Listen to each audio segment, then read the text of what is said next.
Hi guys, welcome back to the segment of Erasing the Stigma. This is segment number 2.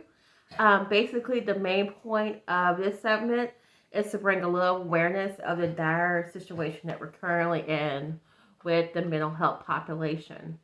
We are here the purpose of this segment is to educate you and to bring about as much awareness as possible. It's basically we are taking something that's been in the dark for a long time and bringing it out into the light. So I'm just gonna in this segment before we get into any specific diagnoses, we're just gonna get like a general kind of assessment of what state that we're currently in. So as of like current research, according to CNBC, there are approximately 11.4 million people in the U.S.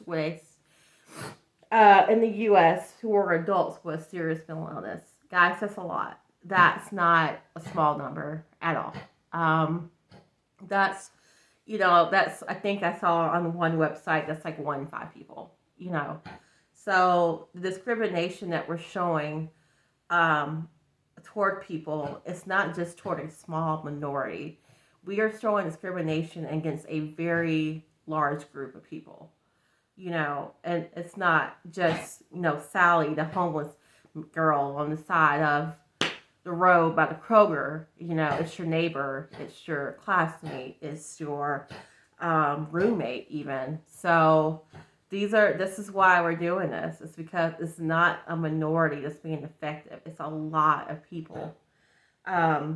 And like going into these statistics, the scary thing about this is a lot of these people are not getting help.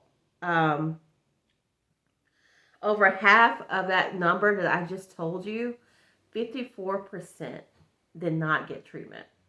54%. 17%, which is 7.5 million adults still with a general mental illness in general do not have insurance. That's insane. That's insane that you could have something as severe as major depressive disorder or schizophrenia or bipolar disorder and not have insurance. Those disorders require medications. They require treatment. They require therapy. They require doctor's appointments, and yet they don't have insurance. Here we go. 90% of people with serious mental illness are unemployed.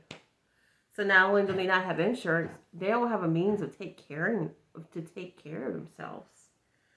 20 to 25% of people with mental illness are laying out on the street. They're homeless.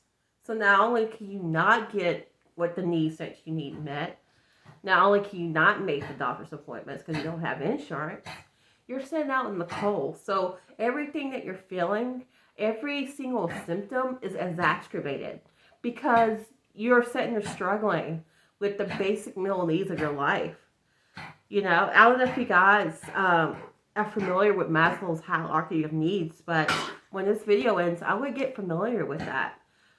Certain needs have to be met in order for recovery to be established. So here's some even numbers that are even more heartbreaking. 46% of people who die of suicide had a previous mental illness. So as you can see, there's just this trickle down pattern. Like you're just gradually falling down this hill, and now we have a crisis. Yes, things have gotten better since COVID. That was the one thing that came out of COVID. There was an increased mental illness, so there became an increase in accessibility. Doctors started doing more telehealth. Therapists started doing more telehealth. There were companies that came out of places that like BetterHealth.com, and it became more of an availability. But still, it's one of those things where, someone with schizophrenia might have a harder time working the virtual side of things. So you have to think about, when you think about the increase in mental illness, where all these how all these social determinants are coming into play. And they are coming into play. We're not going to see real solutions to mental illness until things happen on both on a microeconomic and macroeconomic level. Like, there needs to be more support. I'm not going to lie, there does.